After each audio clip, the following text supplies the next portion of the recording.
Hello everyone, and welcome to Brain Browser, the show where we look at the most recent and interesting science that anyone can learn with enough interest.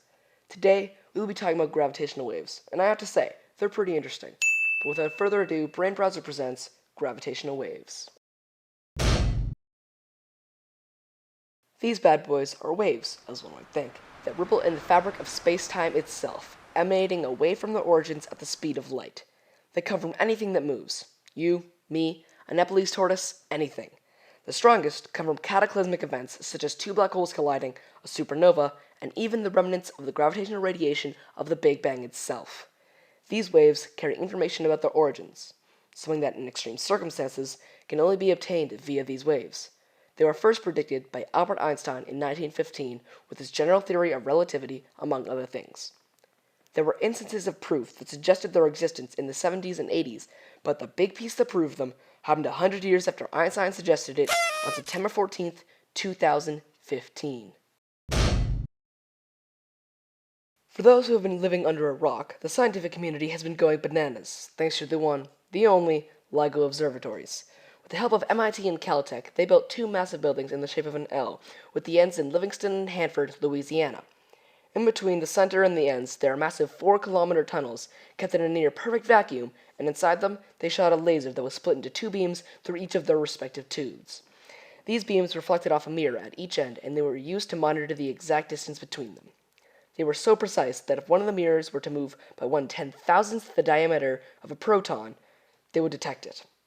Now, let's just take a minute to realize how frickin' amazing that is. If you'll do me a favor, pause the video and open up the Scale of the Universe website.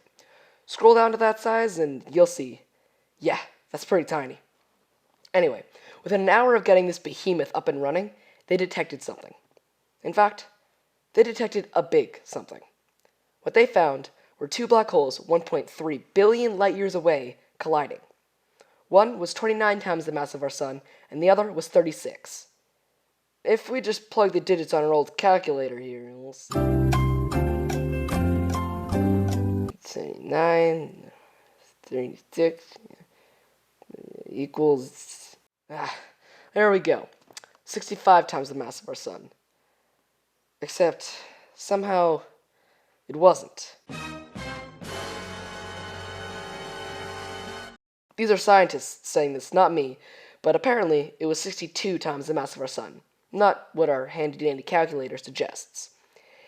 It is theorized that both black holes were emanating gravitational waves because, they move.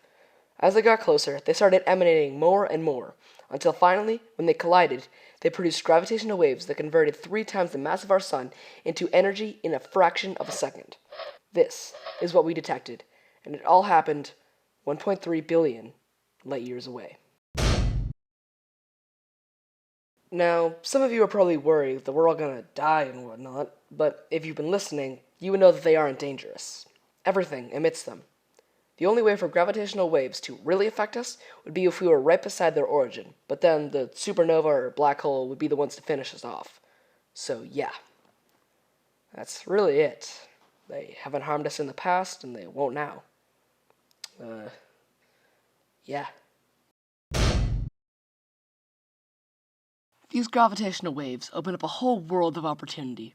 We have a brand new way of seeing things now, especially on massive events. Also, since gravitational waves are very weak in terms of interactions, they will reach us virtually unimpeded, which is completely different from our old forms of seeing the universe. It might even shed some light on the infamous dark matter, but that's not it. I briefly mentioned this before, but once our technology becomes more advanced, we will be able to detect the gravitational radiation from the start of our universe, the Big Bang. Using our fancy wizardry, we can figure out what the center of our entire universe is and many facts about it. Another weird thing that I don't fully understand is we will have a way to prove the multiverse theory, but I don't really get that. Anyway, I'm a young channel, so if you enjoyed this video, please take the time to essentially caress that subscribe button. Give it some love. I post bi-weekly, so look out for the next episode. For more on how they created the second largest vacuum in the world, click here. For the next episode, click here. Anyway, thanks for watching, and see you next time on Brain Browser.